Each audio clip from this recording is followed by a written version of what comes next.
Max to max मैं बता रहा हूं 17 मिनट 18 मिनट की क्लास चलेगी बच्चों, वी वेरी हैप्पी, आज बहुत जल्दी क्लास खत्म होगी। ठीक है, स्टार्ट करते हैं। सो 1 2 3 हेलो बच्चों, क्या हाल चाल? बढ़िया एकदम। So I welcome all of you to the Lakshya batch for class 12 boards, JEE mains and NEET. और अभी हम पढ़ रहे हैं मैग्नेटिज्म एंड मैटर और आज है उसका लेक्चर नंबर 7 और ये लास्ट लेक्चर होगा हमारा। आज हम पढ़ने जा रहे हैं बच्चों हिस्टैरिसीस की प्रॉपर्टी। आज के लेक्चर की कोई डीपीपी नहीं होगी क्योंकि थ्योरेटिकल सा टॉपिक है, लेकिन इसमें एक आध फार्मूला या कांसेप्ट्स होंगे जिनके ऊपर मैं क्लास के दौरान ही सॉल्व कर लेंगे। ठीक है, शुरू किया जाए। Yes my name is Alak Pandya and this is your beautiful सा फिजिक्स वाला। तो स्टार्ट करते हैं भाई लेक्चर नंबर 7। टुडेस गोल आज हमें प्रॉपर्टी समझनी है हिस्टैरिसीस। हिस्टैरिसीस और इसका एप्लीकेशन भी देखेंगे। आ जाइए। सबसे पहले हिस्टैरिसीस क्या होता है, तो हिस्टैरिसीस क्या होता है ये पूरी कहानी से समझना पड़ेगा। लास्ट में जाके हिस्टैरिसीस की डेफिनेशन या हिस्टैरिसीस की मीनिंग बता पाएंगे। हिस्टैरिसीस का जो फिनोमेना है बच्चों ये होता है फेरोमैग्नेटिक मटेरियल के अंदर। किसके अंदर? फेरोमैग्नेटिक मटेरियल के अंदर एक फिनोमेना होता है जिसको हम हिस्टैरिसीस बोलते हैं। अब एक्चुअली वो क्या है, वो पूरी लंबी सी स्टोरी है, उससे हमको समझ में आएगा। ये बोलने की बिल्कुल जरूरत नहीं है कि प्रीवियस लेक्चर का यहां पे हम यूज करेंगे। जिनके प्रीवियस लेक्चर छूटे हुए मैग्नेटिज्म के उनको लेक्चर कुछ खास समझ में नहीं आ पाएगा। आ जाओ पहला पॉइंट। A specimen मतलब sample, a sample of ferromagnetic material is placed in magnetizing field whose strength and direction can be changed। Magnetising field सब लोग समझते हैं, सबको पता है मैग्नेटाइजिंग फील्ड क्या होती है, एच को बोलते थे ना मैग्नेटाइजिंग फील्ड। तो क्या बता रहे हैं कि एक स्पेसिमेन है फेरोमैग्नेटिक मटेरियल का, is placed in a magnetizing field whose strength and direction can be changed। भाई साहब यहाँ पे एक फेरोमैग्नेटिक मटेरियल का सैंपल है, किसका है? Ferromagnetic material. ठीक है, ये प्रॉपर्टी बच्चों फेरोमैग्नेटिक मटेरियल की ही होती है हिस्टैरिसीस। और बच्चों क्या बोल रहे हैं, is placed in a magnetizing field H whose strength and direction can be changed। बच्चों यहाँ पे एक H नाम की मैग्नेटाइजिंग फील्ड लगी है। आपको पता था ना कौन सा फैक्टर होता है, एक्सटर्नल होता है कि इंटरनल होता है? बताएं, H कौन सा फैक्टर होता है, एक्सटर्नल फैक्टर कि इंटरनल फैक्टर? एक बच्चा कह रहा है आप दाढ़ी मूंछ में टेररिस्ट लग रहे हो। बेटा किसी के भेष से किसी के लुक से कोई टेररिस्ट नहीं होता है, टेररिस्ट इंसान अपने कर्मों से होता है। हाँ, एक्सटर्नल। तो यहाँ पे एक्सटर्नल फैक्टर है H। ठीक है, अब ये बोल रहा है कि H की स्ट्रेंथ भी वेरिएबल है और डायरेक्शन भी वेरिएबल है। H की हम जो वैल्यू है मैग्नेटाइजिंग फील्ड की वो भी बढ़ा कम कर सकते हैं और H का डायरेक्शन भी पलट कर सकते हैं। H वेरिएबल है मैग्नीट्यूड और डायरेक्शन में। ठीक है, पूरी कहानी समझ रहे हैं, variable in magnitude as well as direction. हम H का मैग्नीट्यूड भी बढ़ा घटा सकते हैं और H का डायरेक्शन भी रिवर्स कर सकते हैं। फिर क्या हुआ आगे? Suppose the specimen is unmagnetized initially. आप ऐसा मान लो कि शुरुआत में ये अनमैग्नेटाइज्ड है। शुरुआत में कैसा है? अनमैग्नेटाइज्ड। अनमैग्नेटाइज्ड है मतलब इसके अंदर के जो मैग्नेटिक डाइपोल्स हैं, भाई फेरोमैग्नेटिक मटेरियल के अंदर एटॉमिक डाइपोल्स होते हैं ना, पैरा में होते हैं, फेरो में होते हैं, डाया में होते नहीं। इसके अंदर जो एटॉमिक डाइपोल्स हैं वो तिरछे मिर्चे पड़े हुए हैं स्टार्टिंग में। ठीक है, ऐसे कुचूर कुचूर कुचूर कुचूर कुचूर कुचूर कुचूर कुचूर कुचूर कुचूर ऐसे हैं। तो बच्चों इनिशियली सैंपल कैसा है हमारा? इनिशियली सैंपल कैसा है हमारा? अनमैग्नेटाइज्ड है। ठीक है, स्टार्टिंग में इनिशियली इट इज अनमैग्नेटाइज्ड। अब ये पूरी कहानी में ग्राफ भी समझनी है, एक बार पहले कहानी यहां पे पढ़ लेते हैं। अनमैग्नेटाइज्ड है, फिर क्या हुआ? When the magnetising field H is increased the intensity of magnetisation I of the material of specimen also increases. In short क्या बोल रहे हैं कि भाई साहब अगर आप H को बढ़ाओगे, मैग्नेटाइजिंग फील्ड को बढ़ाओगे तो क्या होगा? डाइपोल्स का अलाइनमेंट होगा, डाइपोल्स का अलाइनमेंट होगा। और भाई साहब डाइपोल्स का अलाइनमेंट होगा तो I की वैल्यू बढ़ जाएगी, मैग्नेटाइजेशन बढ़ेगा। ये तो बहुत सिंपल सी बात है, ये तो पैरामैग्नेटिक में भी होता था। हम H को बढ़ाएंगे तो I बढ़ता था। पैरामैग्नेटिक के लिए क्या फॉर्मूला है? I और H का कोई रिलेशन है क्या? पैरामैग्नेटिक में I और H का कोई रिलेशन है क्या? हां, बोर्ड से बच्चों I और H का कोई रिलेशन है क्या?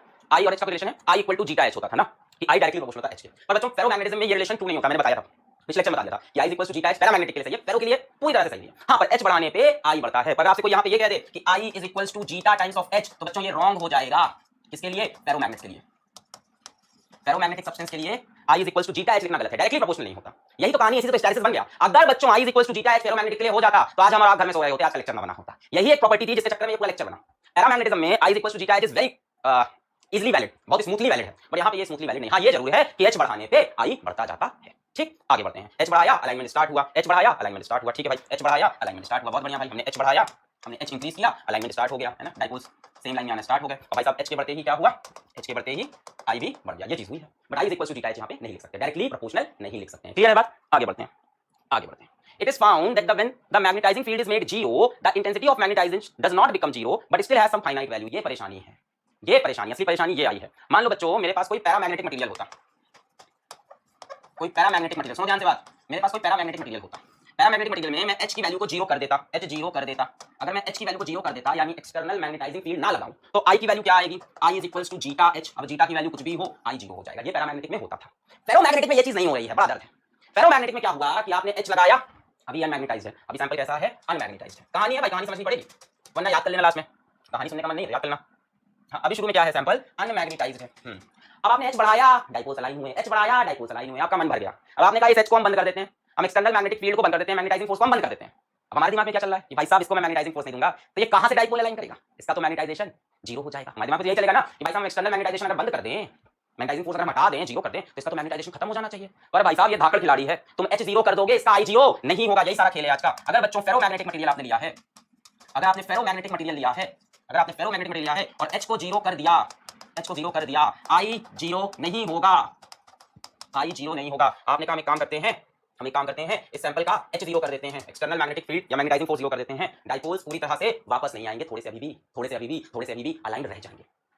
कुछ परमानेंट मैग्नेटिज्म जैसी प्रॉपर्टी इनके अंदर आ जाती है ना। थोड़े ढीठ टाइप के लोग हैं ये, कि एक बार इनसे कह दिया कि भाई मैग्नेटाइज हो जाओ, हो गए। अब हमने कहा नहीं भाई, हम H हटा रहे हैं, तुम वापस डीमैग्नेटाइज हो जाओ। No no, this is not done. अभी हमको मजा आने लगा इस तरफ जाकर, वापस नहीं आएगा मैं। ये इस टाइप के, थोड़ा जिद्दी टाइप के भाई। फेरोमैग्नेटिज्म में आपको याद हो तो हमने डोमेन थ्योरी पढ़ी थी। और डोमेन थ्योरी की वजह से इनकी मैग्नेटिज्म सबसे ज्यादा स्ट्रांग हो रही थी, क्योंकि ऑलरेडी कुछ बड़े बड़े डोमेन्स थे, मतलब पूरा सैंपल लेना, बड़े बड़े डोमेन्स थे जो एक ही डायरेक्शन में लाइन थे। अब आपने सबको उनकी दिशा में कर दिया, सभी एक दिशा में लाइन हो गए हैं। अब आपने कहा नहीं हमें मैग्नेटिज्म नहीं चाहिए, हमें छटा लेते हैं। ये पीछे कहेंगे नहीं साहब हम नहीं आने वाले, मतलब आप H0 कर दोगे, आप H0 कर दोगे तो कुछ डाइपोल्स तो आ जाएंगे वापस, बट फिर भी कुछ डाइपोल्स अभी भी अलाइंड रह जाएंगे। H को 0 आपने किया but I is not equal to 0। बच्चों यही है हिस्टैरिसीस, कर दिया क्या? यही है हिस्टैरिसीस, ये पार्ट नहीं आ रहा। H को आपने 0 तो कर दिया, H को आपने 0 तो कर दिया बट I 0 नहीं हुआ। क्लियर है? क्लियर है? क्यों नहीं 0 हुआ सर? भैया मटेरियल की प्रॉपर्टी है, मटेरियल की प्रॉपर्टी है। क्यों 0 नहीं? मटेरियल की प्रॉपर्टी, उसने कहा एक बार लाइन हो गए वापस नहीं आना चाहते। इसको बच्चों बोलते हैं रिटेंटिविटी। क्या बोलते हैं? रिटेंटिविटी। अपनी मैग्नेटिज्म एक बार मिल गई, एक बार मैग्नेटिज्म मिल गई तो हम इसको रिटेन किए रहेंगे, भले ही मैग्नेटाइजिंग फोर्स आप हटा लो, भले ही जिस मैग्नेटिक फील्ड की वजह से डाइपोल अलाइन हुए थे, ये मैग्नेटाइज हुआ था, आप वो फील्ड हटा लो, ये मैग्नेटाइज रह जाएंगे। I 0 नहीं होगा, I कम हो जाएगा। H डिक्रीज करने पे I डिक्रीज करेगा, मैं ये नहीं कह रहा। आप H को डिक्रीज करोगे I डिक्रीज करेगा, बट आप फाइनली H को 0 करोगे तो I 0 नहीं होगा। अब बात आती है तो सर I 0 कैसे होगा? हमें तो करना है डीमैग्नेटाइज। मैग्नेटाइज किया था, जादू का खेल दिखाना था, अभी अगला शो होने वाला है जादू का, उसमें ये फिर से मैग्नेटाइज होना चाहिए। मान लो जादू कोई शो कर रहे हो मैग्नेट वगैरह का, आपने मैग्नेटाइज कर लिया, आपका शो हो गया, आपने कहा ये डीमैग्नेटाइज भी तो करना है, अब क्या करें? बताओ क्या करें? कैसे डीमैग्नेटाइज करें? मैग्नेटाइजिंग फील्ड लगाई, मैग्नेटाइज हो गया, मैग्नेटाइजिंग फील्ड हटाई, डीमैग्नेटाइज नहीं हुआ। अब क्या करें इसके साथ? अब क्या करें? अब क्या करें? जब घी सीधी उंगली से ना निकले तो क्या करना पड़ता है? जब घी सीधी उंगली से ना निकले तो क्या करना पड़ता है?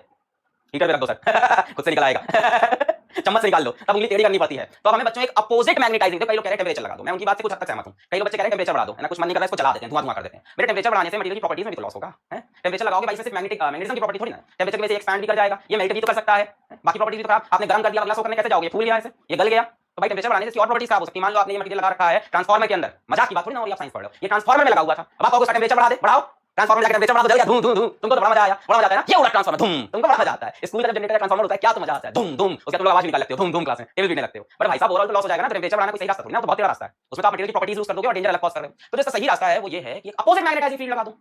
इस तरफ लगाने से इधर हुए थे, 0 करने के इधर नहीं हुए, जबरदस्ती लेके आएंगे, कैसे नहीं आओगे? मैग्नेटाइजिंग फील्ड लगाई, सब जगह लाइन हो गए, हटाई, कह रहे नहीं आएंगे, मैंने अच्छा अच्छा हम तो चले गए, नहीं आओगे, हम तो चले गए, बोले नहीं आएंगे, मैंने कहा चलो पकड़ के वापस ले आओ। एक अपोजिट मैग्नेटाइजिंग फोर्स लगाएंगे, एक अपोजिट मैग्नेटाइजिंग फोर्स लगाएंगे बच्चों, जिससे इनकी रिटेंटिविटी खत्म हो जाएगी। रिटेंटिविटी क्या है? ये रिटेंशन। फील ले लो, अभी सब ग्राफ से समझा देंगे, पर फील ले लो एक बार में, ऐसे फील ले लो, किताब से पढ़ कर लिखा समझ में नहीं आएगा टॉपिक। फील ले लो, बहुत आसान है। क्या भाई H लगाया, सब अलाइन हुए, H कम किया, अलाइनमेंट कम हुआ, H 0 किया, अलाइनमेंट खत्म नहीं हुआ, एक परमानेंट मैग्नेटिज्म इन्होंने अपना लिया, एक रिटेंशन हो गया है मैग्नेटिज्म का, एक रेसिडुअल मैग्नेटिज्म आ गई है इनके अंदर। क्या आ गई है? Residual magnetism. क्या? रेसिडुअल मैग्नेटिज्म, रेसिड्यू मतलब सारा खेल खत्म कर दिया। मैग्नेटाइजिंग फील्ड लगाई तो ये मैग्नेटाइज हुए, मैग्नेटाइजिंग फील्ड हटाई तब भी इनके अंदर रेसिडुअल मैग्नेटिज्म बची रहेगी। अब इसको भी हटाना है तो इसके ऊपर अपोजिट डायरेक्शन में मैग्नेटाइजिंग फील्ड लगा देंगे, ये it becomes 0। What becomes 0? What is it? It becomes, it मतलब I becomes 0 only when magnetizing field is increased in reverse direction. I becomes 0 only when magnetizing field is increased in reverse direction. Magnetizing field मतलब H को opposite direction में लगा दो, residual magnetism खत्म हो जाएगी। अब ये चीज पैरामैग्नेटिज्म में नहीं था, पैरामैग्नेटिज्म में H 0 करते ही I 0 हो रहा था, I is equals to G का H था वहां पे, H 0 रखा I 0, ये I is equals to G का H फॉलो नहीं करते, इनका I H का कर्व अलग ही लेवल पे चल रहा है, ये अलग ही दुनिया के खिलाड़ी हैं भाई। डायमैग्नेटिज्म क्या है? उसका तो कोई मतलब ही नहीं, आई बना ही नहीं पाते थे वो, तो डाइपोल ही नहीं थे, तो किड्स है ना। फिर किड्स के बाद कौन है? मैन है। मैन कौन है? पैरामैग्नेटिज्म है। पैरामैग्नेटिज्म क्या है कि H लगाएंगे तो आई आ जाएगा, H हटाएंगे तो आई खत्म हो जाएगा। फिर लीजेंड्स आए, है ना, किड्स, मैन और लीजेंड, ये लीजेंड आ गए। लीजेंड क्या होते हैं कि H लगाया तो आई बन गया, H हटाया तो एवरीथिंग को देखेगा, बोलेगा हम नहीं आए साहब, वापस बड़ा मजा आ रहा है मैग्नेटाइज होके, वापस नहीं आएंगे। कैसे नहीं आओगे? एक मैग्नेटाइजिंग फोर्स अपोजिट डायरेक्शन में लगा देंगे, तुमको भी आना पड़ेगा। तो बच्चों रेसिडुअल मैग्नेटिज्म को खत्म करने के लिए एक मैग्नेटाइजिंग फोर्स लगाना पड़ता है, फोर्स बोल सकते हैं इसको, ये H को मैग्नेटाइजिंग फोर्स बोला जाता है। एक मैग्नेटाइजिंग फोर्स या मैग्नेटाइजिंग फील्ड लगाना पड़ता है, जिसको बोलते हैं कोर्सिविटी। अभी सब ग्राफ से समझाएंगे क्या बोलते हैं कोर्सिविटी। क्या बोलते हैं कोर्सिविटी? क्या बोलते हैं कोर्सिविटी? दो ही चीज है इसमें, पहला retentivity, retention, residual magnetism, H हटा दिया I बचा है, residual magnetism, retention of magnetism. दूसरा H अपोजिट डायरेक्शन में लगाया, I खत्म हो गया, जितना H लगाना पड़ा वो कोर्सिविटी। अभी सब समझाएंगे, अभी बस हमने ब्रीफ इंट्रोडक्शन दिया। पैरामैग्नेटिज्म से डिफरेंट है, ये समझ में आ गया इनका। I H कर्व उतना आसान नहीं है जितना पैरामैग्नेटिज्म का। I is equal to G का H, पैरामैग्नेटिज्म में स्ट्रेट लाइन बनेगी, I H की डायरेक्टली प्रोपोर्शनल, यहां ऐसा नहीं है। आगे बढ़ते हैं। The relationship between I and H in a ferromagnetic substance is not linear. The relationship between I and H in a ferromagnetic substance is not linear. भाई साहब अगर पैरामैग्नेटिक की बात करें, अगर पैरामैग्नेटिक की बात करें तो क्या था? I is equals to G का H, इससे क्या पता चल रहा है? I is directly proportional to H। तो इनका अगर हम I H का ग्राफ बनाएं, ये बनेगा simple simple, I is directly proportional। अगर हम फेरोमैग्नेटिक की बात करें, अगर हम फेरोमैग्नेटिक की बात करें तो इनके अंदर क्या है? रिटेंशन है। H के 0 होने पे I 0 नहीं होता। इनका हम I वर्सेस H ग्राफ अगर बनाना चाहते हैं तो वो कैसा बनेगा? यही आज की कहानी है, यही आज की कहानी है कि ये ग्राफ कैसा बनेगा। इसी कहानी से निकल आएगा हिस्टेरिसिस, इसी कहानी से निकल जाएगा हिस्टेरिसिस। क्लियर है? Is not linear and is quite complex, बड़ा कॉम्प्लेक्स बिहेवियर, पूरा लेक्चर लग जाएगा आज का समझाने में। In order to study this relation let us take a ferromagnetic substance through a cycle of magnetization. एक फेरोमैग्नेटिक सब्सटेंस की एक पूरी साइकिल देखनी पड़ेगी मैग्नेटाइजेशन की। एक फेरोमैग्नेटिक सब्सटेंस को मैग्नेटाइज करेंगे, डीमैग्नेटाइज करेंगे, अपोजिट डायरेक्शन में मैग्नेटाइज करेंगे, फिर डीमैग्नेटाइज करेंगे, फिर इस डायरेक्शन में मैग्नेटाइज करेंगे, पूरी साइकिल देखेंगे। एक फेरोमैग्नेटिक सब्सटेंस को इस डायरेक्शन में मैग्नेटाइज करेंगे, फिर उसको डीमैग्नेटाइज करेंगे, फिर इस डायरेक्शन में मैग्नेटाइज करेंगे, फिर उसको डीमैग्नेटाइज करेंगे, फिर उसको मैग्नेटाइज करेंगे। पूरी कंप्लीट साइकिल से I और H का ग्राफ समझेंगे। आ जाओ भाई, दैट इज हिस्टेरिसिस। चलो, ये बच्चा कह रहा है सर 20 मिनट होगा, बस खत्म पे है, खत्म, लेक्चर खत्म हो गया। I वर्सेस H मान लेते हैं हमारे पास एक अनमैग्नेटाइज्ड एक अनमैग्नेटाइज्ड फेरोमैग्नेटिक मटेरियल है, एक अनमैग्नेटाइज्ड फेरोमैग्नेटिक मटेरियल है मेरे पास, अनमैग्नेटाइज्ड। सर आपकी इंग्लिश इतनी खराब है। See we have a unmagnetized ferromagnetic material over here, which you can show like this. See, here is an unmagnetized ferromagnetic material. The dipoles are randomly distributed like this. See, this is random distribution of dipoles. They are not aligned in any particular direction, as you can see. Okay, they are not aligned in any particular direction. Right now, it is unmagnetized, and the magnetizing field is zero. H is zero. There is no magnetizing field over here, and it is unmagnetized in the starting. अभी clear है? अंग्रेजी भी आती है, ठीक है? अब बच्चों अभी तो इसका I जीरो, अब तुम लड़ने लग जाओगे। कहाँ पढ़ा रहे हो? अभी बोल रहे थे H जीरो करने पे I जीरो नहीं होगा, अभी कह रहे हो H जीरो पे I जीरो। अबे ये शुरुआत की बात है, ये शुरुआत की बात है। हमने जानबूझकर दिमाग लगाकर इसको अभी अनमैग्नेटाइज्ड ही रखा है। कहानी को बीच से नहीं पढ़ सकते ना, कहानी शुरू करनी पड़ेगी ना, पहले पूरा इसका बैकग्राउंड बनाना पड़ेगा ना, हीरो का बचपन दिखाना पड़ेगा कि कैसे कैसे बड़ा हुआ, विलेन मिला। तो अभी स्टार्टिंग में हमने मान लिया कि ये अनमैग्नेटाइज्ड है और अभी कोई एक्सटर्नल मैग्नेटिक फील्ड नहीं है। एच क्या होती है? एक्सटर्नल मैग्नेटिक फील्ड, एक तरह से मैग्नेटाइजिंग फील्ड नहीं है। अब भाई साहब खेल स्टार्ट होने वाला है। मैं ग्राफ पे देखता हूं, स्टार्टिंग होगी इस पॉइंट से, ग्राफ की स्टार्टिंग की हमने इस पॉइंट से। Let us call this point O, let us call this point O on graph, ठीक है? पॉइंट का बड़ा सिग्निफिकेंस है भाई, पॉइंट O। अब हमने क्या किया? मैग्नेटाइजिंग फील्ड बढ़ानी स्टार्ट की। अब हमने क्या किया कि हम H को चलो इंक्रीज करते हैं। H को मैंने इंक्रीज किया इस डायरेक्शन में, इस दिशा में मैंने H को बढ़ाया। भाई साहब मैंने H बढ़ाया, मैंने H बढ़ाया।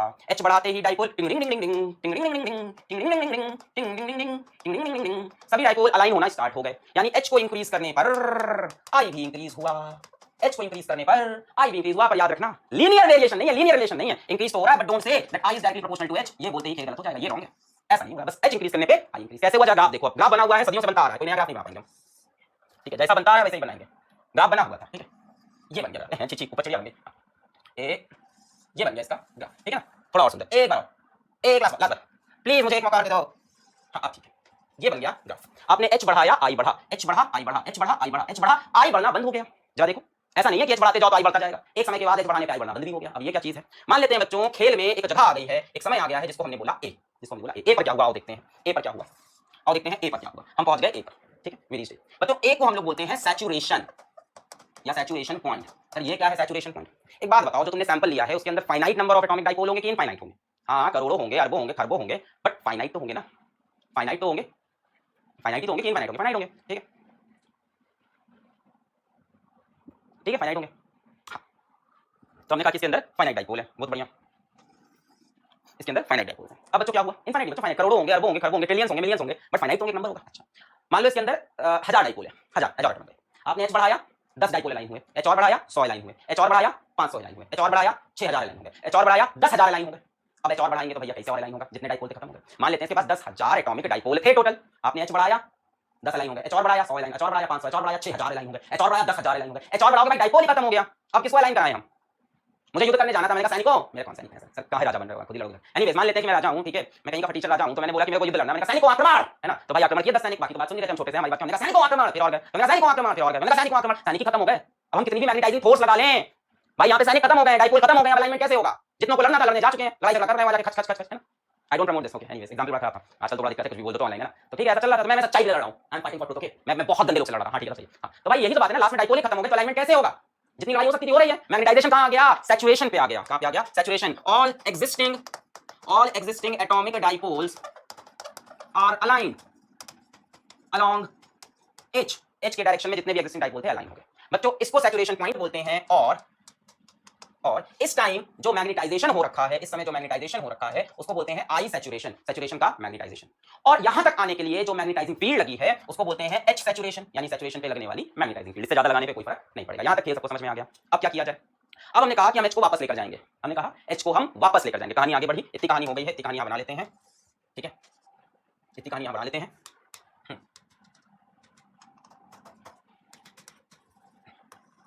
अब कहानी आगे बढ़ेगी, this is point O, this is point A। अब हमने एक काम किया, हम बोलेंगे कि हम H को डिक्रीज करेंगे। करो साहब, H को डिक्रीज करने पे क्या हुआ? I भी डिक्रीज हुआ, डाइपोल का अलाइनमेंट कम होने लगा। H को डिक्रीज किया, H हमने कम किया, डाइपोल का अलाइनमेंट थोड़ा सा कम हो गया, है ना? कुछ डाइपोल तो अभी भी अलाइन है और कुछ अलाइनमेंट खराब करने लगे हैं, ठीक है? अलाइनमेंट कम होना स्टार्ट हो गया H को डिक्रीज करने पे, ठीक है? करते करते करते हमने H को जीरो कर दिया, करते करते करते कम करते करते करते हमने H को जीरो कर दिया, पर शॉकिंगली हमने देखा I जीरो नहीं हुआ। करते करते करते हमने H को जीरो कर दिया, पर I जीरो नहीं हुआ। मतलब अगर हम ग्राफ को देखें तो ग्राफ में कुछ ऐसा पॉइंट दिखेगा कि करते करते करते H जीरो हो गया, वापस आते आते H जीरो हो गया। यहाँ पे इस पॉइंट को नाम देते हैं A हो गया, O हो गया, इस पॉइंट को नाम देते हैं B, O A B। करते करते बच्चों हम लोग B पॉइंट पे पहुंचे और B पॉइंट पे हमने देखा कि मैग्नेटाइजिंग फील्ड हट गई। हमने देखा मैग्नेटाइजिंग फील्ड हट गई है।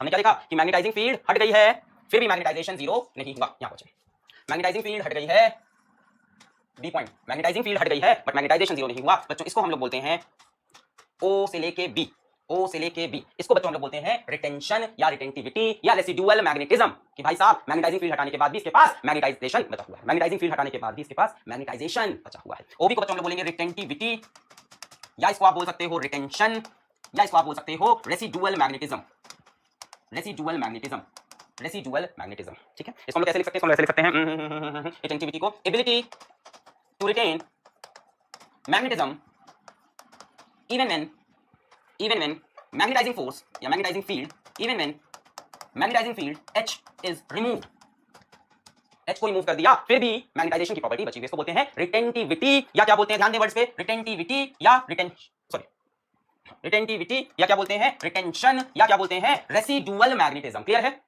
क्लियर है, क्लियर है। आगे बढ़ते हैं, अब क्या होगा आगे, अब आगे हमको भाई इसके अंदर क्या हुआ, क्या है हुआ, यह है कि H 0 हो गया। ये कहानी क्या पहुंची है, कहानी यहाँ पहुंची है साहब कि H तो 0 हो गया, H तो 0 हो गया, पर अभी भी कुछ डाइपोल्स अलाइन होकर बैठे हैं, सारे नहीं, सारे नहीं, कुछ डाइपोल्स अभी भी अलाइंड हैं, अभी भी इसका I 0 नहीं हुआ।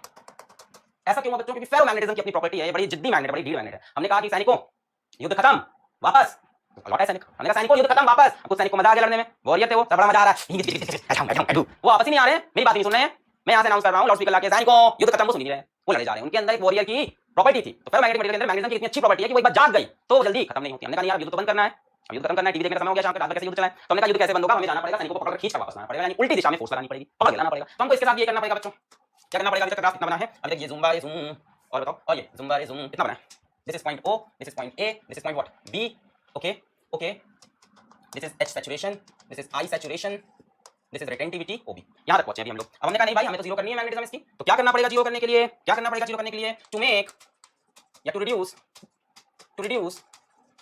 I to 0, I is equals to 0, we apply H in opposite direction। अब यही ऑप्शन बचा, ढील है अपने आप तो आए नहीं जीरो पे, अब क्या करें, ऑपोजिट डायरेक्शन में लगा दें। तो भाई साहब हमने ऑपोजिट डायरेक्शन में H लगाया और ग्राफ कुछ ऐसा बना, ऑपोजिट डायरेक्शन में H लगाया, ग्राफ कुछ ऐसा बना, ध्यान दें पॉइंट C पे, सारे पॉइंट्स मैं समझाता जा रहा हूं, point A saturation, point B retentivity, अब पॉइंट C पे पहुंचे। What happened at point C, at C क्या हुआ, एट C पहुंचने पे हमारे I की वैल्यू 0 हो गई। देखो I की वैल्यू 0 हो गई, मतलब उल्टा आना पड़ा, दिक्कत बस ये थोड़ी सी तकलीफ ये है कि उल्टे तरफ में हमें H लगाना पड़ा तब 0 हुई। अब I 0 हो गया बच्चों, बट H अपोजिट लगाना पड़ा, यानी कुछ एक्स्ट्रा H लगाना पड़ा। I H के साथ नहीं चल रहा है, मुझे ये बताओ I और H साथ में चल रहे हैं या H पीछे चल रहा है या I पीछे चल रहा है, ये बताओ कौन पीछे चल रहा है, कौन पीछे चल रहा है, दोनों साथ में चल रहे हैं क्या, साथ में तो नहीं चल रहे हैं, भाई पीछे कौन चल रहा है, कई लोग कह रहे हैं H, कई लोग कह रहे हैं I, भाई साहब I पीछे चल रहा है, सैनिक पीछे चल रहे हैं, हम तो सही बोले थे हमला करोगे, हमला किया, हम बोले वापस आओ, वापस ही नहीं आए, हम पकड़ के इनको लेकर वापस आ रहे हैं, तो ये हमसे पीछे चल रहे हैं, हमारे एक्शन के बाद एक्ट कर रहे हैं। हमने H लगाया, बोला I बन जाओ, I बन गया, हमने H हटाया, बोला I खत्म हो जाओ, नहीं खत्म हो गया, हमने H अपोजिट लगाया, H अपोजिट लगाने पर I 0 हुआ। यहाँ पे आके देखो H की वैल्यू नेगेटिव हो गई है, पर I अब जाकर 0 हुआ है, H नेगेटिव में पहुंच गया है, पर I अब जाकर 0 हुआ है। H बढ़ा, I बढ़ा, H घटा, I घटा, H 0, I अभी भी बचा हुआ है, ये H बढ़ा, I बढ़ा, यहाँ पहुंचे, H को यहाँ पे कितना कर दिया 0, भाई साहब इस एक्सिस पे H 0, पर I बचा हुआ है। H को नेगेटिव किया तब I 0 हुआ, I पीछे चल रहा है, I लैग कर रहा है। तो हमने कहा भाई साहब ये जो H रिक्वायर्ड है, ये जो H रिक्वायर्ड है, ये जो H रिक्वायर्ड है, ये इसको बोलते हैं बच्चों कोर्सिविटी, क्या बोलते हैं, कोर्सिविटी। ये जो OC है बच्चों, OC को हम लोग बोलते हैं कोर्सिविटी, क्या बोलते हैं फिर से, कोर्सिविटी, कोर्सिविटी, इसकी वैल्यू कितनी है HC, कोर्सिविटी HC। अब ये क्या चीज है sir HC, what is this HC sir, कोर्सिविटी, इसको HC से डिनोट करते हैं, कोर्सिविटी HC। भाई सिंपल सी बात है, the value of magnetizing field, the value of magnetizing field required to make residual magnetism 0, जो रेसिडुअल मैग्नेटिज्म बन गई थी, टू मेक रेसिडुअल मैग्नेटिज्म 0, उसको 0 करने के लिए जो एक्स्ट्रा H लग रहा है उसको बोलते हैं कोर्सिविटी। सिंपल भाषा में समझो, अगर इसको एकदम सिंपल भाषा में समझाएं, सिंपली आपको बताएं, एकदम हल्के में समझना हो तो सिंपली बड़ा आसान है भाई, negative H required to make I 0, simple simple है भाई, negative H required to make I 0, simple, negative H required to make I 0, ये OC, कोर्सिविटी। अब इसके बाद क्या हुआ सर, इसके बाद बच्चा कुछ नया नहीं होगा, सब देखिए दिखाई चीज है, आपने नेगेटिव H किया स्टार्टिंग से, H लगाया I बढ़ा, H लगाया I बढ़ा, H लगाया I बढ़ा, सैचुरेशन आया, H घटाया I घटा, H घटाया I घटा, H 0, पर I नहीं हुआ 0, retention, residual magnetism, retentivity, ability to have magnetism even when magnetizing field या मैग्नेटाइजिंग फोर्स इज रिमूव्ड। ठीक है, हमने कहा नहीं भाई इसको हटाना है, कैसे हटाएंगे, H को अपोजिट लगा दिया, H अपोजिट, अब बच्चे कुछ डाइपोल भी ऐसे ढिंग करके 0 हो गए, H अपोजिट लगाने पे मैग्नेटाइजेशन 0 हुआ, इधर लगा है। अब H को इधर ही बढ़ाते हैं, आ जाओ, अब H को इस दिशा में बढ़ाना स्टार्ट कर देते हैं। अभी तक H इधर बढ़ा रहे थे, H कम किया, I कम हुआ, H 0 I 0 नहीं, H को घुमाया, I 0 हो गया, H को इस दिशा में बढ़ाना स्टार्ट करो, मैग्नेटाइजेशन इस तरफ हो जाएगा, I इस तरफ बढ़ने लगेगा, I इस दिशा में बढ़ने लगा, दिखा सबको, बढ़ते बढ़ते बढ़ते बढ़ते फिर क्या आ गया, बढ़ते बढ़ते बढ़ते बढ़ते फिर क्या आ गया, बढ़ते बढ़ते बढ़ते फिर क्या आ गया, ये अपोजिट डायरेक्शन में क्या हो गया है, मैग्नेटाइज हो गया है, बढ़ते बढ़ते बढ़ते फिर क्या आ गया, -I सैचुरेशन बोल सकते हैं और इसको -H सैचुरेशन बोल सकते हैं। अपोजिट दिशा में ये फिर से सैचुरेशन हो गया, क्लियर है, अपोजिट दिशा में फिर से सैचुरेशन हो गया। हमने कहा अच्छा तुम फिर सैचुरेट हो गए, तो बोला हां अब ये इस दिशा में सैचुरेटेड है, हमने कहा एक काम करते हैं, एच को कम कर देते हैं। क्या करते हैं? एच को कम करते हैं। एच को कम किया, आई कम हुआ। एच को कम किया, आई कम हुआ। एच जीरो पर आई बचा रह गया इस दिशा में।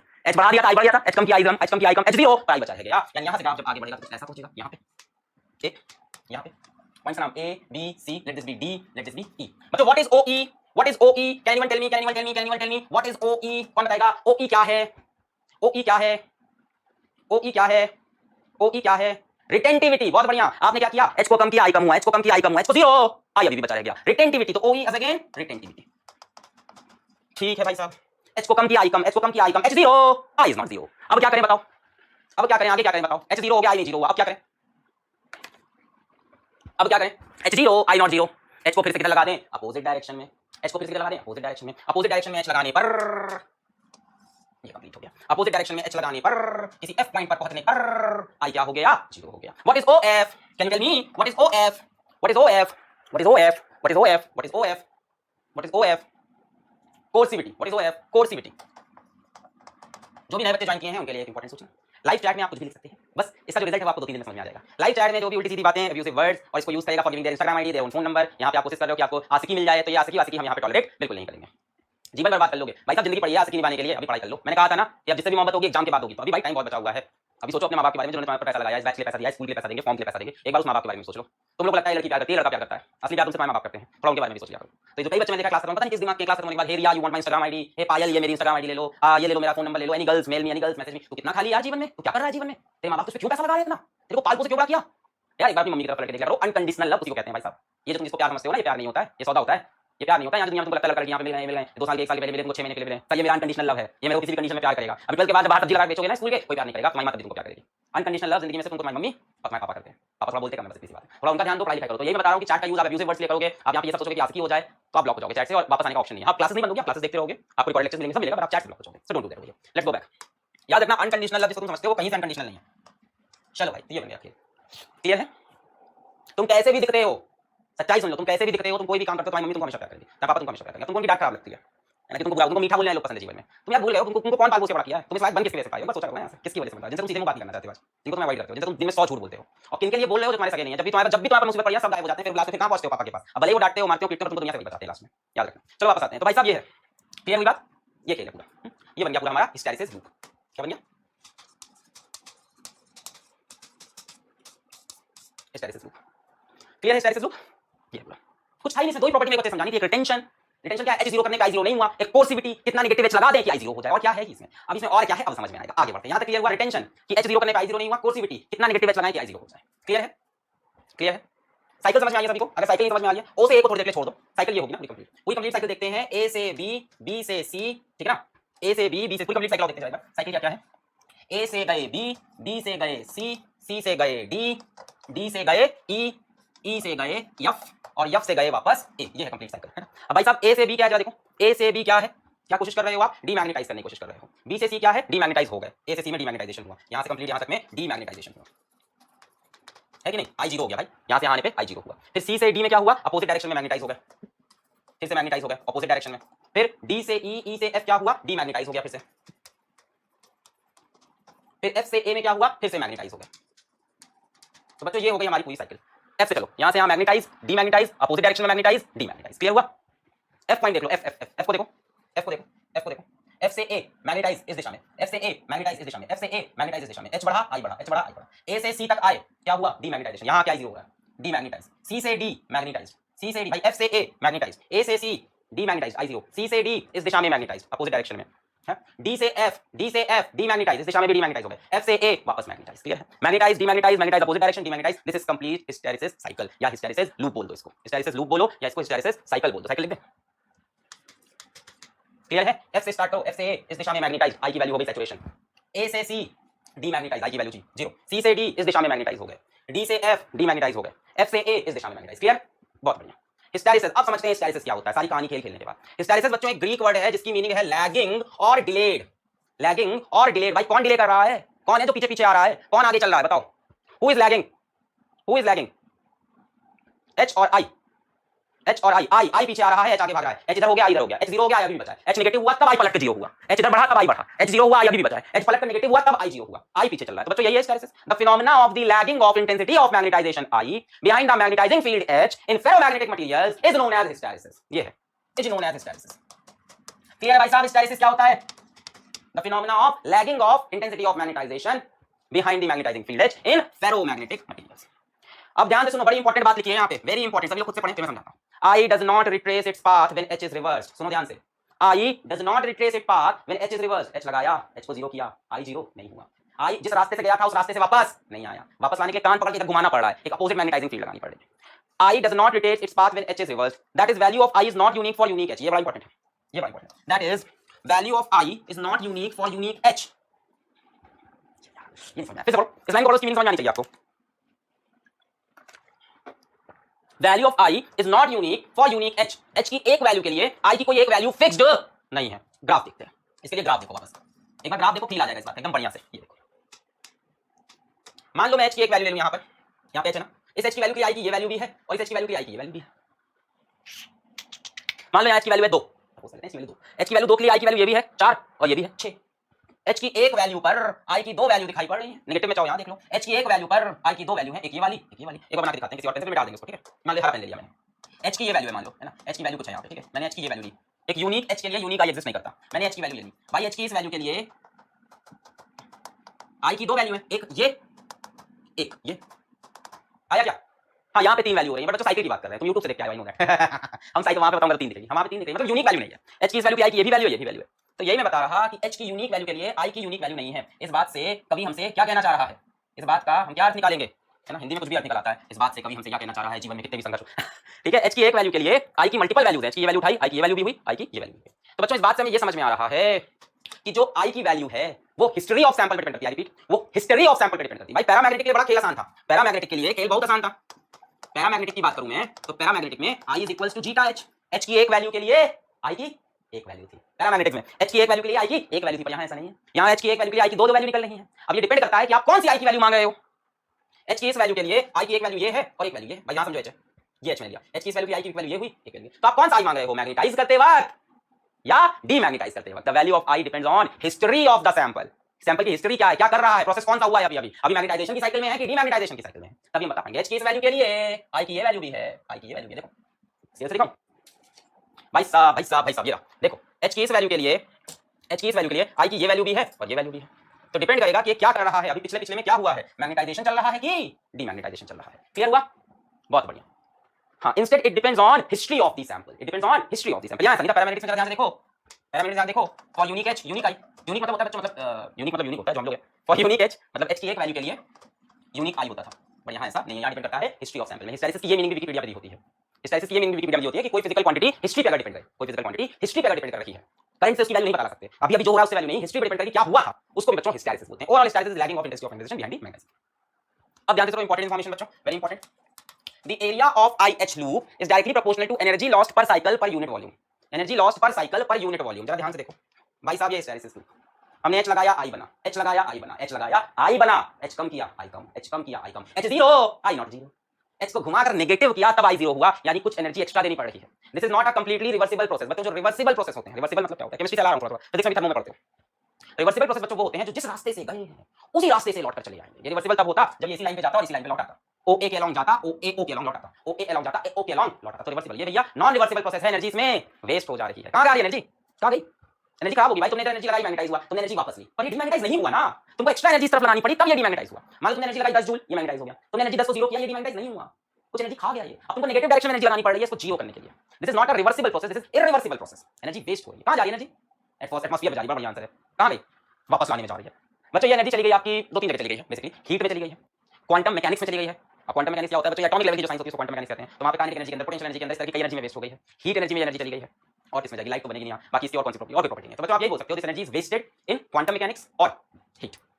क्या बच्चों एनर्जी कंजर्वेशन फ्लॉप हो गया है, नहीं, एनर्जी कंजर्वेशन फ्लॉप नहीं हुआ है, एनर्जी जितनी थी उतनी ही है, बट एनर्जी पूरी वापस नहीं आई, कुछ इधर-उधर डिस्ट्रीब्यूट हो गई। एनर्जी कंजर्वेशन अभी भी वैलिड है, बट ऐसा नहीं कि इरिवर्सिबल प्रोसेस में एनर्जी कंजर्व नहीं होती, एनर्जी कंजर्व है, ओवरऑल एनर्जी कहां जाएगी, तो यूनिवर्सल है, बट कुछ एनर्जी वेस्ट हो जा रही है हर साइकिल में। और जो एनर्जी वेस्ट हो रही है हर एक साइकिल में, the area of IH loop is directly proportional to energy lost per cycle per unit volume. Energy lost per cycle per unit volume है ना, यूनिट वॉल्यूम में is directly proportional to area of IH loop. बच्चों इसमें equal to का sign लगा सकते हैं, बिल्कुल लगा सकते हैं, मैं आपको बताता हूं। Energy lost per cycle per unit volume, energy lost per cycle per unit volume is equal to, proportionality हटाया, इक्वल टू लगाया, कांस्टेंट आ गया बच्चों, mu naught permeability of free space, mu naught into area of IH। जितना ज्यादा area उतनी ज्यादा energy loss per cycle per unit volume of the material is equal to mu naught area of IH। ठीक, जितना ज्यादा area दिख रहा है उतनी ज्यादा एनर्जी लॉस हो रही है। Next, a similar curve is obtained if we plot a graph between magnetic induction B and magnetizing field H। एक सेम ग्राफ बनेगा अगर आप मैग्नेटिक इंडक्शन B, जो मटेरियल के अंदर नेट मैग्नेटिज्म है, जो फेरोमैग्नेटिक मटेरियल नेट मैग्नेटिज्म है, वर्सेस H का ग्राफ बनाया, एक सिमिलर ग्राफ बनता है। ये किसका बनाया आपने ग्राफ इस बार? भाई अंदर क्या होते हैं इसके, B होती है, बाहर क्या लगाते हैं, H लगाते हैं, ये होता है, बाहर से H लगाते हैं, अंदर क्या बनती है, B बनती है। तो बच्चों B किसकी वजह से बनती है, H की वजह से भी बनती है और I की वजह से भी बनती है। तो सेम खेल यहाँ पे भी हो रहा है, सेम क्यों सेम हो रहा है भाई साहब? आपने H 0 किया, अभी भी B 0 नहीं हुआ, क्यों नहीं हुआ? क्योंकि I 0 नहीं हुआ। सबको पता है ना B का फॉर्मूला क्या होता है, B is equals to mu naught H plus I। और बच्चों ये एक्सप्रेशन किसके लिए वैलिड है? पैरामैग्नेटिक के लिए। फेरोमैग्नेटिक के लिए 100% वैलिड नहीं है, not completely true for ferromagnetic, completely true नहीं है। आपको लगा देते हैं, न्यूमेरिकल आएगा तो मान लेते हैं कि ये लॉ ट्रू है, बट प्रैक्टिकली ट्रू नहीं है। तो वही चीज है यहाँ पे भी देखो, H को हम वापस लाए पर B 0 नहीं हुआ, ये क्या रह गई, रेसिडुअल मैग्नेटिज्म रह गई, OB। इसको हम लोग क्या बोलते थे, रिटेंटिविटी। फिर H को और पीछे लाए तो I 0 हुआ, तब B 0 हुआ, इसको हम लोग क्या बोलते हैं, कोर्सिविटी। फिर नेगेटिव डायरेक्शन सैचुरेशन, फिर यहाँ पे आए H 0 हुआ, I 0 नहीं हुआ, रिटेंटिविटी। फिर यहाँ पे लाए H नेगेटिव, मतलब इस तरफ पॉजिटिव हुआ, I 0 हुआ, इसको क्या बोलते हैं, कोर्सिविटी। क्लियर? सेम खेल B का भी होता है जो I का होता है। ये ग्राफ बने हुए हैं NCERT में, इसका बनाया है, BH का बनाया है। HC वर्मा में देखो तो उन्होंने IH का बनाया है। जो असली ग्राफ है वो IH का बना होना चाहिए, पर सारी किताबें BH का दिखाती है, इसलिए मैंने BH में दिखा दिया। BH में वो फील नहीं है कहानी का, क्योंकि B I पे डिपेंड करता है, H पे। बट सोचो H लगाओगे B बढ़ेगा भाई, एक्सटर्नल मैग्नेटाइजेशन बढ़ाओगे, मैग्नेटाइजिंग फील्ड बढ़ाओगे, अंदर मैग्नेटिक फील्ड बढ़ेगी। बढ़ते बढ़ते मैग्नेटिक इंडक्शन क्या होता है यार, ऐसे बढ़ता है मैग्नेटिक इंडक्शन, नहीं बढ़ता, कई बार सिखाया कुछ नहीं, magnetic field simple magnetic induction.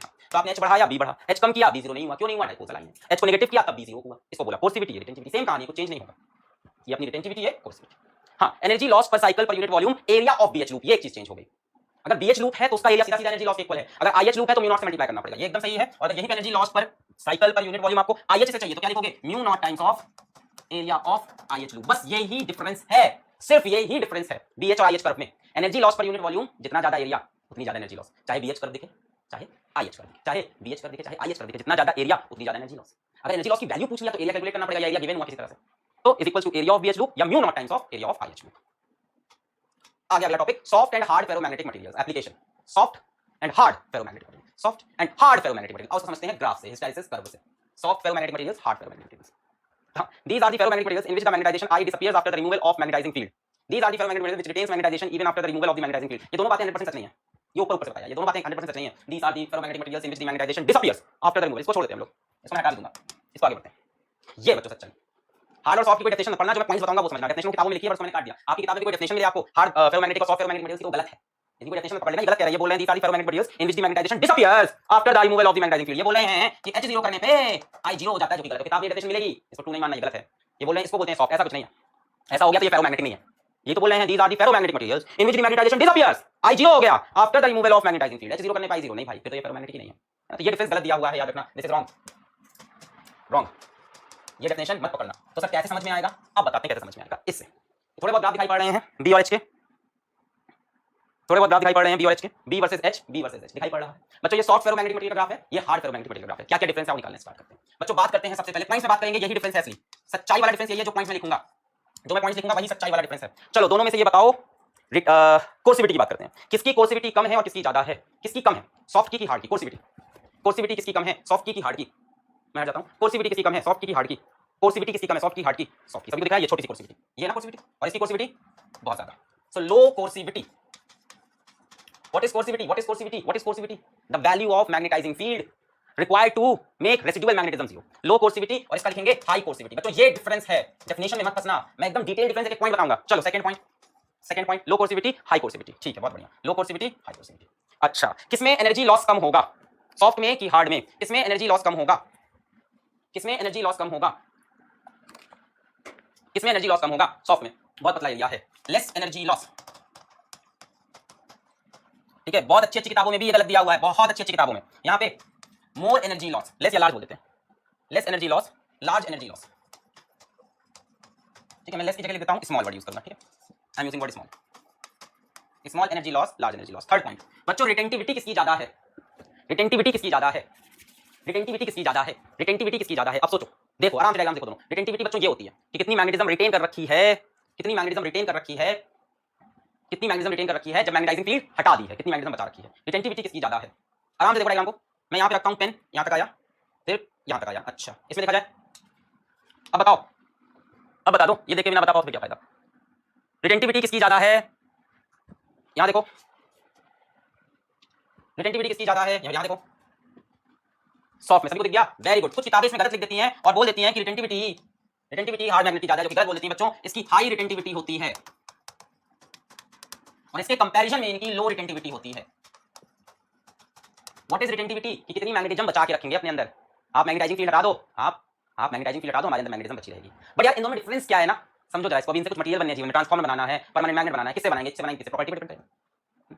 थोड़ी सी इनके अंदर बुराई लग रही है कि भाई साहब मैग्नेटाइजिंग फील्ड हटाने के बाद भी ये मैग्नेटाइज हो जाते हैं, रिटेंटिविटी बहुत ज्यादा है, मैग्नेटाइजिंग फील्ड हटाने के बाद भी ये मैग्नेटाइज हो जाते हैं, दिक्कत तो है। पर उस मैग्नेटाइजेशन को हटाने के लिए कोर्सिविटी बहुत छोटी चाहिए, उस मैग्नेटाइजेशन को हटाने के लिए कोर्सिविटी बहुत छोटी चाहिए। ये तो बढ़िया हो गया, तो मस्त चीज है कि मैग्नेटाइजिंग फील्ड हटा दो तब भी मैग्नेटिज्म बनी हुई है। और अगर मैग्नेटिज्म खत्म करनी कुछ जीरो, कैसे गिरा देखो, ये सुट्ट से जीरो, सुट्ट से कैसे गिरा, सका कुछ कुछ थोड़ी सी मैग्नेटाइजिंग फील्ड लगाई, जीरो हो गया। और रिटेन भी ढेर सारी करके रखते थे, इनका हिसाब खराब है, रिटेन भी कम किए हैं और उसको हटाने के लिए भी इतनी ढेर सारी कोर्सिविटी लगी है। देखो, उसको हटाने के लिए इतनी ढेर सारी कोर्सिविटी है ना। एक तो रिटेन भी कम किए हैं, है ना, बचा भी नहीं पाए मैग्नेटिज्म। इनको मैग्नेटिज्म दी गई, बोला फेरो मैग्नेट हो, हाँ मैग्नेटिज्म बचा के रखोगे, हाँ इतनी सी बचा के रखें। अच्छा इसको हटाओ, हटा दो, जितनी बचाए उसको छोड़ो, उधर मैग्नेटाइज होना है। इनसे बोला बचा के रखोगे, हाँ कितनी ढेर सारी, नहीं चाहिए उधर चलना है, अच्छा फेंक के जीरो कर लिया। ये बहुत ही बेटर मटेरियल्स हैं in most of the uses that we need in our life. ये भी अच्छा यूज होते हैं, परमानेंट मैग्नेट बनते हैं। ये इतने अच्छा परमानेंट मैग्नेट नहीं है, क्यों नहीं है परमानेंट मैग्नेट? अब भैया थोड़ा सा इधर करो तो जीरो हो जा रहे हैं, क्या परमानेंट मैग्नेट बनेंगे? क्या गुंडा बनेगा देवा, क्या परमानेंट मैग्नेट बनेंगे? हाँ इनकी रिटेंटिविटी अच्छी है, इनकी रिटेंटिविटी उनसे अच्छी है, मैग्नेटिज्म बचा के तो रखते हैं, है ना। पर वही है कि नाजुक से हैं, थोड़ा सा इधर लगाओ जीरो कर देंगे। ये बचा के कम रखते हैं पर बहुत फोर्स लगाने पे जीरो होते हैं। फील आया बात का? कुछ जगह ये अच्छे, कुछ भाई दोनों की अपनी प्रॉपर्टी, अपने यूजेस। इनका फायदा क्या है, ढेर सारी मैग्नेटिज्म बचा के रखे हैं, और तुमने बोला नहीं इसको फेंको, दूसरा काम करना है, तुरंत फेंक के आ जाएंगे। इनका क्या, मैग्नेटिज्म कम बचाएं, पर फेंक के आओ, फेंक के नहीं साहब, हम भक्के अपने ईमान के, ये सही है। अब चौथा पॉइंट देखते हैं कौन बताएगा बच्चों। चौथा पॉइंट जो बताएगा, क्या ही दे दूंगा मैं इसको बच्चों। चौथा सवाल है परमिएबिलिटी का। किसकी परमिएबिलिटी ज्यादा है? सोचो, किसकी परमिएबिलिटी ज्यादा है, सॉफ्ट की कि हार्ड की? किसकी परमिएबिलिटी ज्यादा है, सॉफ्ट की कि हार्ड की? किसकी परमिएबिलिटी ज्यादा है? कई लोग ऐसे गेस मार रहे हैं। परमिएबिलिटी का फॉर्मूला है आपके पास, सोचो, अरे सोचो, परमिएबिलिटी का क्या फॉर्मूला था? B/H होता है क्या? Permeability B/H, B/H। यहाँ देखो छोटे से h के लिए बहुत बड़ा B, यहाँ h इतना, B यहाँ पे देखो कम है, h बड़ा या B इतना बड़ा, h इतना होने पे B इतना, h इतना होने पे B इतना, h इतना होने पे B इतना, यहाँ छोटा सा h बढ़ा, B इतना ज्यादा हो गया। What is permeability? Bm/H। भाई यहाँ पे h थोड़ा सा करने पे B ज्यादा मिल रहा है। They have high permeability, high permeability मतलब ये जल्दी मैग्नेटाइज होंगे।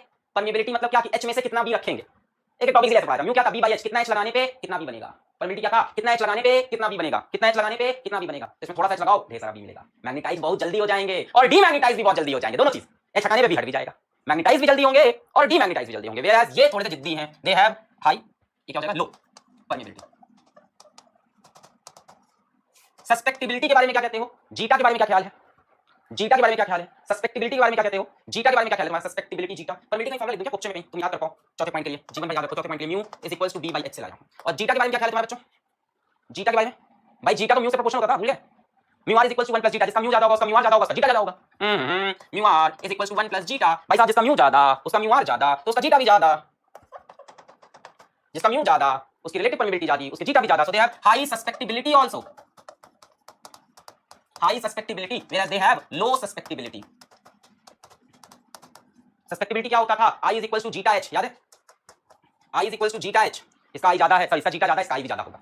Although फेरोमैग्नेटिज्म में I is equals to zeta h 100% true नहीं है, फिर भी अप्रोक्सीमेटली अगर देखें I is equals to zeta h, इनका जीटा ज्यादा है, इनमें मैग्नेटाइजेशन जल्दी हो जाएगा। यही मैं बता रहा हूं, ये जल्दी मैग्नेटाइज होंगे, जल्दी डीमैग्नेटाइज होंगे, एनर्जी कम वेस्ट करेंगे। क्या कमाल की चीज बनेगी इससे, कितना बढ़िया इलेक्ट्रोमैग्नेट बनेगा ये। इलेक्ट्रोमैग्नेट का काम क्या है, करंट ऑन किया, मैग्नेट करंट बंद किया, मैग्नेटिज्म खत्म। ये नहीं बन सकते इलेक्ट्रोमैग्नेट, इनका जीटा लो है, इनकी परमिएबिलिटी लो है, उल्टे इनकी कोर्सिविटी हाई है। करंट ऑन किया, बन गया मैग्नेट, करंट बंद किया, अब क्या करें, वापस कैसे आए वापस, हाई कोर्सिविटी हमारी, तो अपोजिट डायरेक्शन में करंट चला दो दादा, तब वापस आएंगे। अपोजिट डायरेक्शन में करंट चलाओ, तब जीरो होंगे। So they can not become good electromagnets, they can become permanent magnets and they can become temporary magnets. Clear हुई बात? ये सारे पॉइंट्स हैं बच्चों, ये डेफिनेशन है hard magnetic material, soft magnetic material की। इसके सिवा जो भी आपको डेफिनेशन मिले वो गलत होगी, ये डेफिनेशन है कंप्लीट। क्लियर? एग्जांपल्स क्या है बच्चों इसके, सॉफ्ट आयरन कोर, एक म्यू मेटल होता है, म्यू मेटल क्या है, निकल आयरन का एलॉय है। सॉफ्ट आयरन कोर सबसे ज्यादा पूछा जाता है बच्चा, सबसे ज्यादा एक म्यू मेटल बोला है, निकल आयरन एलॉय। इसका एग्जांपल क्या है, परमानेंट मैग्नेट। परमानेंट मैग्नेट कौन होता है भाई, स्टील होता है, अल्निको एल्युमिनियम, आपको पता है बहुत तरह ferromagnetic material, alloy of aluminium nickel cobalt. भाई साहब ये क्या बनाएंगे, परमानेंट मैग्नेट, ये परमानेंट मैग्नेट की तरफ जा रहे हैं, और ये क्या बना सकते हैं आपके, इलेक्ट्रोमैग्नेट की तरफ जा रहे हैं। और ये सारी बात कैसे क्लियर हुई है, इनकी प्रॉपर्टी से क्लियर हुई। लो कोर्सिविटी, तुरंत मैग्नेटिज्म खत्म और तुरंत मैग्नेटिज्म तैयार। स्मॉल एनर्जी लॉस, ज्यादा लॉस भी नहीं एनर्जी का, मैग्नेटाइज करो, डीमैग्नेटाइज करो, बढ़िया। हाई रिटेंटिविटी, मैग्नेटिज्म बचा के भी रखते हैं देने के बाद, है ना। हाई परमेबिलिटी, थोड़ा सा एच लगाओ बढ़िया भी अपने अंदर बना लेते हैं। हाई सस्पेक्टिबिलिटी, थोड़ा सा एच लगाओ बढ़िया मैग्नेटाइज हो जाते हैं, आई भी जाता है। हाई कोर्सिविटी, एक बार मैग्नेटाइज हो गया वापस आना मुश्किल है, बहुत ज्यादा नेगेटिव एच चाहिए होगा, ये बहुत ज्यादा है। लार्ज एनर्जी लॉस, एनर्जी बहुत ज्यादा लगेगी मैग्नेटाइज करने में। लो रिटेंटिविटी, ज्यादा मैग्नेटिक फील्ड रिटेन नहीं करते, थोड़ी सी ही कर रहे हैं। लो परमिएबिलिटी, एच में से ज्यादा भी उठा भी नहीं पाते, एच लगाया थोड़ा सा भी उठा पाए। लो सस्पेक्टिबिलिटी, इतनी जल्दी मैग्नेटाइज नहीं होते। इनकी फायदा ये है कि थोड़ी सी मैग्नेटिज्म रखते हैं बट स्ट्रांगली रखते हैं, इसको वापस जीरो करना मुश्किल है, इसको जीरो करना आसान है। ज्यादा मैग्नेटिज्म लेता है जल्दी जीरो होता है, ये कम मैग्नेटिज्म लेता है बट स्टेबल, ये कम लेता है बट स्टेबल। लो रिटेंटिविटी है बट जल्दी जीरो नहीं होता। So they become permanent magnet, they become electromagnet. Examples used in core of solenoid, है ना, electromagnets, core of transformers. core of भाई ट्रांसफॉर्मर्स में क्या होता है, step up step down transformer में ये सब चीजें होती हैं। एसी करंट आता है, एक बार इधर करंट, एसी का पता है डायरेक्शन चेंज होता है, एसी का पता है डायरेक्शन चेंज होता है, क्या लगता है एक बार इधर करंट चला तो मैग्नेटाइज हुआ, करंट डायरेक्शन पलटा, डीमैग्नेटाइज, फिर इधर, फिर मैग्नेटाइज, फिर इधर, एसी करंट पता है डायरेक्शन लगातार बदल रहा है, मैग्नेटाइज, डीमैग्नेटाइज, मैग्नेटाइज, डीमैग्नेटाइज लगा दो, ये कितना एनर्जी लॉस कर जाएंगे, मैग्नेटाइज डीमैग्नेटाइज, ये एनर्जी लॉस नहीं करते, स्मूथली हटाओ हटाओ हटाओ हटाओ। और इनकी बात करें use in making permanent magnets, clear. चलो, hysteresis loops for two magnetic materials A and B are given below. These magnetic materials are used to make magnets for electric generators, transformer core and electromagnet core. ठीक है, electric generator में use होंगे, transformer core में use होंगे और electromagnet core में use होंगे। बच्चा इलेक्ट्रिक जनरेटर में भी हमारा इलेक्ट्रोमैग्नेट ही लगता है, transformer core electromagnet. Then it is proper to use A for electric generator. बताओ भाई ये क्या है इसमें ए वाला, मेरे ख्याल से तो ए तो तुम तो ठहरे परदेसी, ए तो मेरे ख्याल से हार्ड है, बहुत हार्ड बहुत हार्ड। और बी कैसा है, सॉफ्ट है। बताएं कौन सा ऑप्शन सही है, पढ़ ले सारे ऑप्शन, पढ़े सारे ऑप्शन ध्यान से पढ़ें। ए फॉर भाई 2016 JEE Mains, A for electric generator and transformer ना भाई, ए को कहां ट्रांसफार्मर लगाएंगे, हार्ड है, जल्दी मैग्नेटाइज नहीं होगा। ए फॉर इलेक्ट्रोमैग्नेट्स ना भाई, ए फॉर ट्रांसफार्मर्स ना भाई, B for electromagnets and transformer, B को लगाओ ट्रांसफार्मर की कोर में इलेक्ट्रोमैग्नेट। क्लियर है सभी को, बहुत बढ़िया। एक छोटा सा प्यारा सा नन्ना सा numerical, a bar magnet has a कोर्सिविटी इतना, अ बार मैग्नेट हैज अ कोर्सिविटी इतना, इतना कोर्सिविटी है बार मैग्नेट की। कोर्सिविटी क्या होती है ना, सभी को क्लियर है ना, कोर्सिविटी क्या होती है, यहाँ पे एच, यहाँ पे बी लिखा हो या आई लिखा हो कोई दिक्कत नहीं है। व्हाट इज कोर्सिविटी, हां व्हाट इज कोर्सिविटी, अच्छा ये होती है ना कोर्सिविटी, एच की वो वैल्यू जिसके लिए आई जीरो हो जाए, ये होती है कोर्सिविटी एच सी। तो बच्चों कोर्सिविटी की वैल्यू कितनी दे रखी है, 4 × 10⁻³ एम्पीयर पर metre. Coercivity is the value of magnetizing field, the value of magnetizing field for which residual magnetism becomes zero, becomes zero, HC. It is desired to demagnetize it, बच्चों कोई चीज है उसको डीमैग्नेटाइज करना है, by inserting it in a solenoid, solenoid में डाल दो, करंट उल्टी दिशा में बहा दो, कॉन्सेप्ट समझते चलो भाई। ये मटेरियल है, इसको कितना एच चाहिए, 4 × 10⁻³ कैसे देंगे भाई। मान लो मेरे पास एक क्या है, बार मैग्नेट है, ये मैग्नेटाइज हो रखा है, मैंने कहा भाई साहब इसको डीमैग्नेटाइज करना है, तो कैसे किया जाए, इसको एच देना पड़ेगा डीमैग्नेटाइज करने के लिए, नेगेटिव डायरेक्शन में कैसे दें, करंट दौड़ा देते हैं उल्टे डायरेक्शन में, क्या करें, सॉलिनॉइड के ऊपर, सॉरी बार मैग्नेट के ऊपर सॉलिनॉइड चला दो, बार मैग्नेट को सॉलिनॉइड के अंदर डाल दो, एक सॉलिनॉइड है ये डीमैग्नेटाइज करने का काम आएगा, मैग्नेटाइज भी कर सकता है डीमैग्नेटाइज भी। अब ये मैग्नेटाइज मैंने ऐसे डाला, इसमें ऐसी दिशा में करंट चलाओ, इसमें ऐसी दिशा में करंट चलाओ कि उस करंट से जो मैग्नेटिक फील्ड बने वो इसके अंदर के मैग्नेटाइजेशन को अपोज करे। कॉन्सेप्ट समझो, किया क्या, बार मैग्नेट को लेकर सॉलिनॉइड के अंदर डाल दो, सॉलिनॉइड के अंदर डाल दिया, सॉलिनॉइड में ऐसी दिशा में करंट चलाओ कि उससे जो मैग्नेटिक फील्ड बने वो इसके मैग्नेटाइजेशन को अपोज करे, खत्म। और हमको इतना एच दे दो सॉलिनॉइड से कि काम बन जाए भाई साहब। सॉलिनॉइड में करंट है मान लो आई, नंबर ऑफ टर्न्स पर यूनिट लेंथ n, तो भाई साहब सॉलिनॉइड की एच की वैल्यू क्या होती है, कई बार देख चुके हैं, एच की वैल्यू होती है ni। और क्या नाम लो पिछले लेक्चर में शायद किया था कि सॉलिनॉइड की एच की वैल्यू कितनी होती है ni, n निकाल लो, आई पता चल जाएगा, एच तो पता ही है कितना एच रिक्वायर्ड, n कितना हो जाएगा 60 turns, inserting inside a solenoid 12 centimetre long and having 60 turns, having 60 turns. n क्या होता था, नंबर ऑफ टर्न्स पर यूनिट लेंथ, अरे ये कहां से आ गया, नंबर ऑफ टर्न्स पर यूनिट लेंथ, क्या हो रहा है पर यूनिट लेंथ, तो भाई साहब कितने टर्न्स हैं, ये क्या हो रहा है भाई जादू, नंबर ऑफ टर्न्स कितने हैं 60